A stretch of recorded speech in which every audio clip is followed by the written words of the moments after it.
ataupun hal-hal lain yang kita butuhkan untuk melaksanakan pembangunan rumah tangga, supaya membangun rumah tangga yang sakinah mawaddah warahmah, sehingga dengan itulah nanti kalian akan mampu memproklamirkan secara terbuka pada setiap orang baik di jannati. Itu sebagai wujud atau ekspresi daripada rasa kita yakin bahwa apa yang kita inginkan akan menjadi suatu kenyataan. Kita yakin Allah Ta'ala akan memberikannya. Karena juga zonni bi'abdi ada sisi Allah berfirman, saya ini akan melayani umat saya dengan yang saya yakini. Kalau kita yakin mendapatkan kebahagiaan, pasti akan bahagia. Kalau kita yakin bahwa kita sengsara, akan sengsara, maka keyakinan itu sebenarnya merupakan ilham dari Allah Subhanahu Wa Taala sesuai dengan apa yang akan diberikan kepada kita. Karena apa? Kita diilhami sebuah penunjukan, kelesuan, tidak yakin, tapi mengeluh dan mengeluh lagi sampai pada putus asa, itu akan menjadi suatu kenyataan. Oleh sebab itu kita lebih bagus yakin untuk bisa membangun rumah tangga sakinah mawaddah warahmah. Apalagi kalian sudah sama-sama dewasa.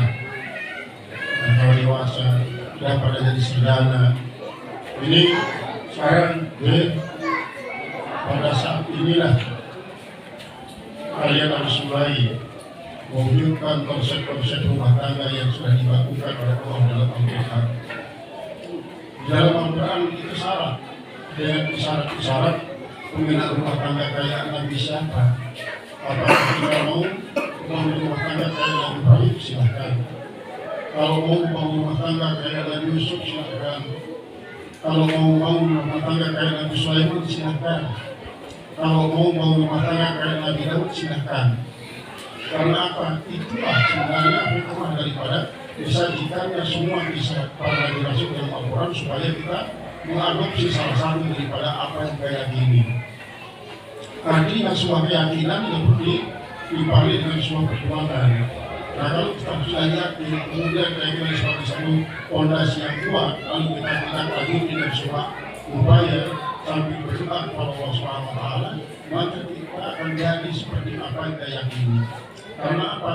Karena itu kalian dari warisan Anbiya. Para ulama warisan Anbiya. Para ulama itu merupakan waris daripada para nabi. Para nabi dalam artian sini adalah bukan saja Nabi Muhammad, tapi Nabi Ibrahim sedangkan. Memang sementara orang ini dari dunia sekarang telah mengadakan penelitian bahwa rumah tangga yang paling ideal sebelum Nabi Muhammad SAW dilahirkan adalah rumah tangganya Nabi Ibrahim. Karena Nabi Ibrahim paling banyak melahirkan para nabi dan para rasul.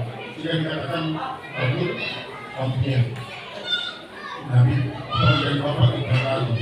Tapi kalau Nabi kita tidak ditampilkan sebagai Abul Anbiya, karena dia sudah menjadi khatamul nabiyin. Tapi kalau kita mau bagaimana beda kehidupan rumah tangga Nabi Ibrahim, dia tak pada Nabi kita. Walaupun Nabi Ibrahim memang dia kaya raya. Coba bayangkan Nabi Ibrahim itu punya gembalaan kambing, sapi, unta, yang anjing yang memelihara untuk menjadi penjaga peternakan yang baru saja 13.000. Semua 13.000 itu dikalungkan dengan kalung emas. Semua sampai pada satu saat ketika Sarah ingin menghinakan Siti Hajar, dia ambil salah satu daripada kalung anjing itu, lalu dikobawi telinga daripada Siti Hajar, digantungkan. Yang tadinya digantungkan pada anjing, maka digantungkan pada telinganya Siti Hajar. Tapi justru disebabkan oleh karena adanya pada diri ini Siti Hajar itu adalah Nur Muhammad. Karena dari Hajar Nur Muhammad itu ternyata, maka begitu akan dihinakan dan dijatuhkan emas, Yusuf sebagai pertama cantik.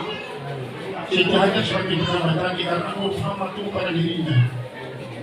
Itulah sebabnya maka tidak secara melihat kecantikan yang terpanjang dari wajah Siti Hajar, karena Siti Hajar itu juga ada orang anak raja di sini dia. Sedangkan Sarah anak raja di sini sama-sama anak raja, cuma ditawar, kalau ditawar dia jadi budak, diperbudak, padahal dia anak raja juga. Jadi apa?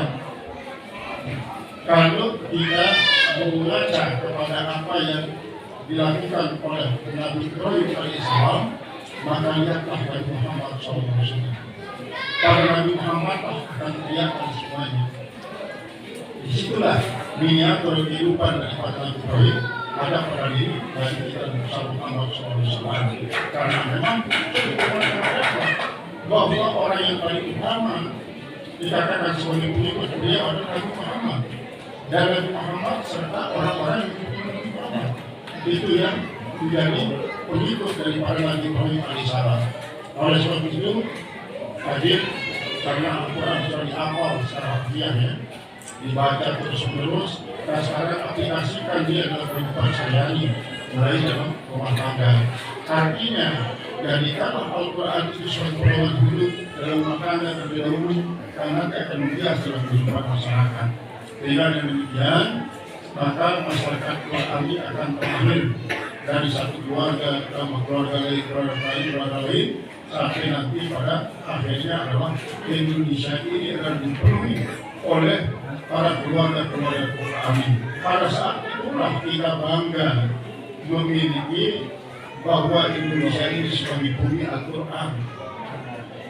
Jadi tugas daripada para ustaz-ustaz muda untuk menjadikan, membumikan Al-Quran ini tumpah darah hingga terutama sekali di Lombok ini. Mudah-mudahan dipondasikan atas tumpukan ayat dan cerita Al-Quran, maka rumah tangga kalian akan menjadi rumah tangga yang sakinah warahmah. Walaupun mungkin ada terjadi gelombang yang akan membuat hidup kaum kalian menjadi agak robek sedikit, tidak mengapa, karena itu memang biasa dalam kehidupan. Yang penting adalah semua itu dijadikan sebagai suatu pelajaran untuk kita katakan ini dari Allah, kembalikan kepada Allah, melewat jalur yang sudah diberikan oleh Allah. Bagaimana caranya? Wasta'inu bis-sabri was-shalah. Minta Allah tolong dari Allah dengan sabar dan Allah dan melakukan sholat. Insya Allah semua akan bisa beres di tangan Allah. Kita tidak bisa itu. Tidak bisa menyelesaikan masalah tanpa ada hubungan dengan Allah Subhanahu wa Ta'ala. Al-Karamun para guru, para ustaz, bapak-bapak, support dari yang meradiki sebagai agung lisan dan muslim semua. Wal mu'minin wal mu'minahu wal ghafurur rahim. Para alim ulama, para tuan guru yang terhormati, keluarga besar kami dari